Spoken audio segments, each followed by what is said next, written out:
देखो, social media एक ऐसा प्लेटफॉर्म है जहाँ पे हर एक इंसान को अपनी एक आइडेंटिटी प्रोजेक्ट करने की बहुत इच्छा होती है। एंड वही चीज़ काफ़ी लोगों के साथ है कि वो बोलते हैं वो रीडर्स हैं, वो लिटरेचर परस्यू कर रहे हैं। And I feel there is nothing wrong in that, but कुछ ऐसे लोग हैं जो कहीं ना कहीं ये लेबल का यूज़ करके लिटरेचर को भी डैमेज कर रहे हैं एंड वो अपनी पर्सनल लाइफ में भी डैमेज ला रहे हैं।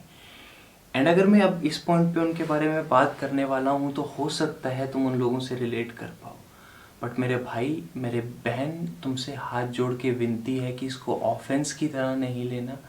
बट मे बी जो लास्ट में मैं एक डिफरेंट पर्सपेक्टिव दे रहा हूँ, वहाँ तक पहुँच के उस पर्सपेक्टिव को एटलीस्ट कंसिडर करना, क्योंकि तुम्हारे लिए भी एक डिफरेंट एक्सपीरियंस आ सकता है लिटरेचर का जो तुम्हारी लाइफ को ट्रांसफॉर्म कर सके।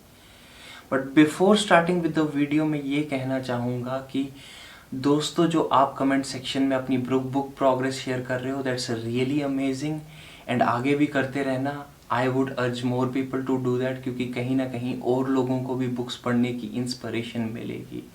Now with that being said, अब मैं आप लोगों के साथ एक पोस्ट शेयर करना चाहता हूँ जो मैंने रिसेंटली ढूंढा at that nails the point. She is literally me. No, that's not you, Anjali.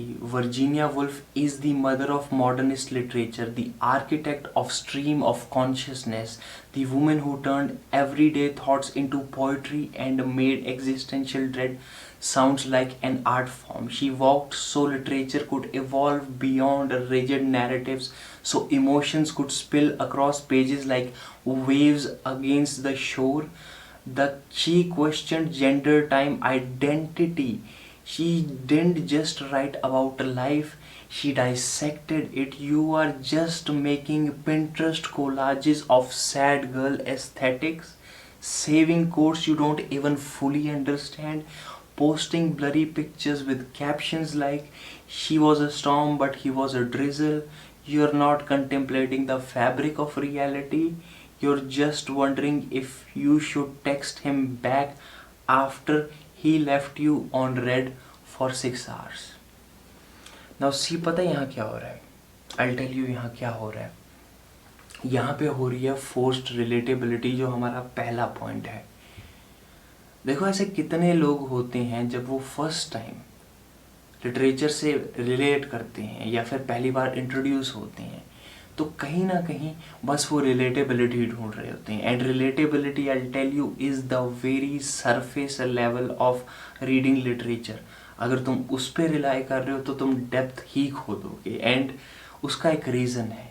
जैसे तुम यहाँ पे देख रहे हो, यहाँ पे एक इंसान वर्जीनिया वुल्फ से रिलेट कर रहा है जस्ट बिकॉज वर्जीनिया वुल्फ को डिप्रेशन था एंड कहीं ना कहीं वो सुसाइडल हो गई and she lost to depression. But हमें ऐसे लिटरेचर नहीं पढ़ाया गया वर्जीनिया वुल्फ का. हमें पहले तो जब उस इंसान से इंट्रोड्यूस किया गया है तो बोला गया है that she is the one who broad stream of consciousness, जिसके बारे में हमें बताया गया कि जिस तरह से हमारे थॉट्स वन आफ्टर वन एक कंप्लीटली डिसरप्टिव वे में आते हैं, केओटिक वे में आते हैं, उसने कैसे उन चीज़ों को पिरो के अपनी नॉवेल्स लिखी हैं. तुम्हारे सामने 2 नॉवेल्स आ रही होंगी, मिस डैलोवे एंड जो दूसरी वाली उसका नाम भूल गया, समथिंग लाइट हाउस के रिलेटेड है. You know how beautiful those narrative sound, क्योंकि कहीं ना कहीं ये नैरेटिव चल रहा है and all of a sudden तुमने टाइम में पीछे चले गए, फिर आगे गए. Of course that women was struggling with mental health issues, but अगर तुम उस इंसान को जस्ट एक मेंटल हेल्थ प्रॉब्लम के साथ सफ़र करने वाला इंसान बना रहे हो, then that's a disrespect to that person जिसने उस सफरिंग के अंदर भी कहीं ना कहीं इनोवेशन लाई, एक डिफरेंट नैरेटिव स्ट्रक्चर लाया. जस्ट 3, वो जो कहते हैं ना बिगिनिंग मिडल एंड एंड वाला जो नैरेटिव था, उसको तोड़ के एक डिफरेंट इनोवेशन लाई. आज के टाइम में ऐसे कितने नैरेटिव्स हैं जो उस इनोवेशन के ऊपर रन करते हैं. तुम उस कॉन्ट्रीब्यूशन को नलिफाई कर रहे हो. तुम अगर काफका की बात करते हो और बोलते हो वो ओवर थिंक करता था, उसने एटलीस्ट उस ओवर थिंकिंग के साथ कितने सोशल इश्यूज़ के ऊपर क्रिटिक रखे है. जाके उसकी ट्रायल पढ़ो and then you will understand उसमें सिर्फ ओवर थिंकिंग और सेल्फ रूमिनेशन नहीं हो रही है, उसके अंदर बात हो रही है तो कैसे हमारा ट्रायल सिस्टम, कोर्ट कचहरी कितने अपसर्ड हैं कि उस पर पे तारीख हो रही है बट जस्टिस नहीं मिल रहा, वहाँ पे कोई पॉइंट नहीं बन रहा।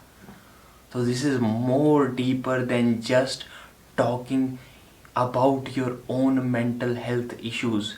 एंड क्योंकि तुम उस इंसान से इसलिए फोर्स रिलेटेबिलिटी बनाना चाहते हो क्योंकि वो एक लिटरेचर का जायंट है एंड उसके पास उतनी अथॉरिटी बन चुकी है क्योंकि उसने डिफरेंट थीम्स को एक्सप्लोर किया है, सिर्फ एक्सप्लोर नहीं किया बट उसके अंदर इनोवेशंस लाई है। बट अगर तुम इस रास्ते पे चलोगे और फोर्स रिलेटेबिलिटी, सिर्फ रिलेटेबिलिटी के साथ उस नैरेटिव में घुसोगे तो दूसरी प्रॉब्लम जो होगी वो है स्टंटेड नॉलेज ऑफ लिटरेचर।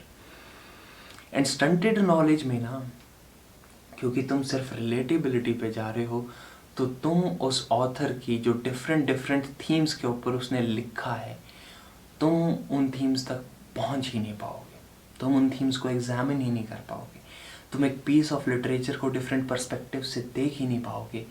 क्योंकि I have seen this with a lot of people, वो सिलेक्टिवली एक कोट लेंगे दोस्तोयेव्स्की के लिटरेचर से एंड मोस्ट प्रोबेबली वो एक मिजरेबल कैरेक्टर का कोट होगा जो चेरी पिक करके उठाया हुआ है एंड उसके नीचे दोस्तोयेव्स्की लिख देंगे एज इफ वो दोस्तोयेव्स्की का थॉट प्रोसेस था एंड देन बोलेंगे कि दोस्तोयेव्स्की एक टॉर्चर्ड राइटर था।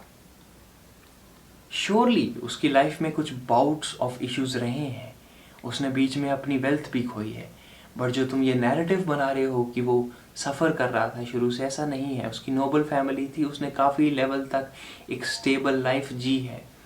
ऑफ कोर्स एक पॉइंट पे वो रिबेल कर रहा था सोसाइटी में रेवोल्यूशन लाने के लिए, but after near death experience एक फेक एग्जीक्यूशन के बाद उसके नैरेटिव में चेंज आया है, मोरालिटी के ऊपर बात कर रहा है वो।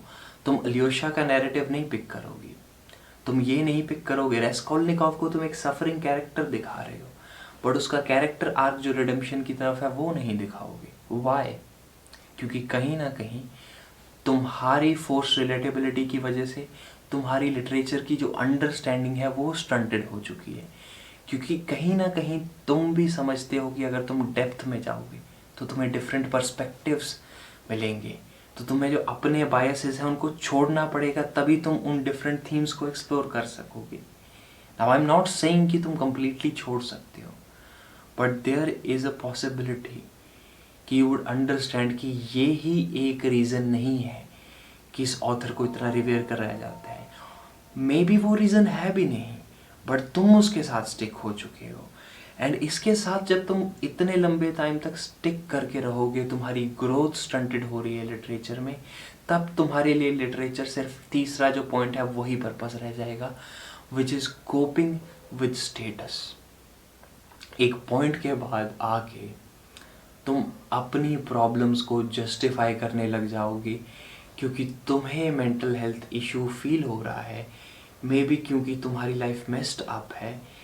अब तुम उसको जस्टिफाई करने के लिए कोई ऐसा लिटरेरी जायंट उठा रहे हो जिसकी लाइफ में वो सेम टेंडेंसीज थी और उसका सारा लिटरेचर नलिफाई करके उस इंसान को सिर्फ उसकी मेंटल हेल्थ इश्यूज के साथ रिलेट कर रहे हो।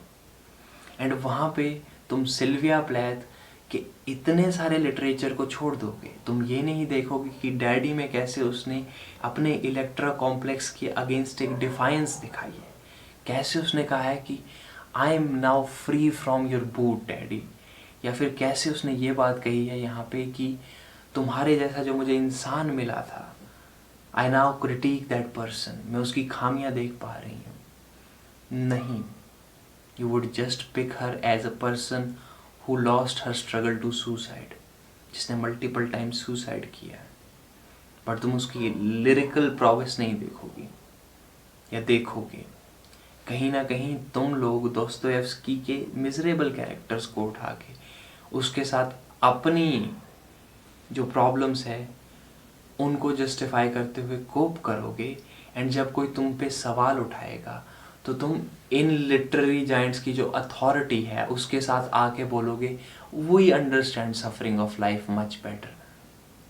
But the question here is कि अगर एक पेसिमिस्टिक फिलोसोफर अर्थन शोपेनहावर, जिसके बारे में हमने पिछली वीडियो में बात की थी, वो अगर ये एसेज लिखता है सफरिंग पे, बिल्कुल स्टार्क तरीके से दिखा के suffering, but at least last में एक ऑप्टिमिस्टिक नोट दे रहा है how we can elevate that suffering, तो क्या तुम लिटरेचर को इस तरह से नहीं पढ़ सकते कि इस सफरिंग के अंदर रिडेम्पटिव क्वालिटीज़ क्या हैं? क्या तुम इस तरह से नहीं पढ़ सकते कि अगर Sylvia Plath lost her battle, what are the things that you can avoid from that person? Because कहीं ना कहीं तुमने उन लिटरेरी फिगर्स को लेके अब अपनी प्रॉब्लम्स के ऊपर रूमिनेट करना शुरू कर दिया है, and that's a very wrong way to go. हमारे प्रोफेसर ने एक बार ये कहा था that when you are reading literature, try to ask the right questions. And when I talk right questions, तो right questions वो हैं जो कहीं ना कहीं तुम्हारी परस्यूट को एक हायर लेवल ऑफ बीइंग पे लेके जाएंगे। एंड वो तभी हो सकता है जब तुम डिफरेंट थीम्स एक्सप्लोर करो एंड देन इवेंचुअली किसी पॉजिटिव कंक्लूजन के साथ पहुंच सको जो लाइफ में वर्क करेगा। क्योंकि मैं तुम्हें लास्ट में एक एक्सपीरियंस के साथ छोड़ूंगा। एक बार मैं एक कॉलेज में गया पोइट्री कंपटीशन के लिए। चलो मैंने तो रोमांटिक पोइट्री बोली, बट आई वाज शॉक्ड कि मेरे अलावा हर एक इंसान ने वहाँ पे मेंटल हेल्थ की ही बात की है, और वो अवेयरनेस के पर्सपेक्टिव से नहीं था। वो कंप्लीटली अपने डिप्रेशन, अपनी एंग्जाइटी को रोमांटिसाइज करके उसके ऊपर रूमिनेट कर रहे थे। तो एंड में मेरा तुमसे ये सवाल है कि क्या तुम उस लेवल पे बस सफरिंग के ऊपर रूमिनेट करना चाहते हो, लिटरेचर को यूज़ करके अपनी प्रॉब्लम्स को जस्टिफाई करना चाहते हो, और उन लिटरेरी जायंट्स को बस एक मिजरेबल पर्सन की तरह, एक टॉर्चर्ड राइटर की तरह देखना चाहते हो, या फिर एक्चुअली में लिटरेचर को पकड़ के उसकी डेप्थ के अंदर कूदना चाहते हो और देखना चाहते हो कि क्या डिफरेंट पर्सपेक्टिव्स हो सकते हैं, क्या डिफरेंट थीम्स हैं इसके अंदर, एंड देन उनको एक्सप्लोर करते हुए लाइफ में आगे बढ़ो एक may be a better place की तरफ। बिकॉज कहीं ना कहीं अगर लिटरेचर का वो परस्यूट नहीं है तो फिर क्या है? अगर वो तुम्हें एक मिजरेबल पर्सन बना रही है, तुम्हारी मिजरी को जस्टिफाई कर रही है, देन द क्वेश्चन इज कि क्या लिटरेचर पढ़ना जस्टिफाइड भी है? I really want to know. तो एंड में तुम्हारा डिसीजन मैं तुम्हारे ऊपर छोड़ता हूँ। मेरा काम था पर्सपेक्टिव देना। एंड इसके साथ अगर वीडियो पसंद आई तो लाइक करो, अपने विचार कमेंट सेक्शंस में शेयर करो, और अपनी रीडिंग प्रोग्रेस शेयर करो, सब्सक्राइब करो और लिटरेचर और फिलोसॉफिकल वीडियोस के लिए। साथ में अपने किसी दोस्त के साथ शेयर करो जिसके लिए ये वीडियो वैल्यूएबल हो सकती है। With that being said, be reasonable, enjoy your life in the best possible ways, and piece.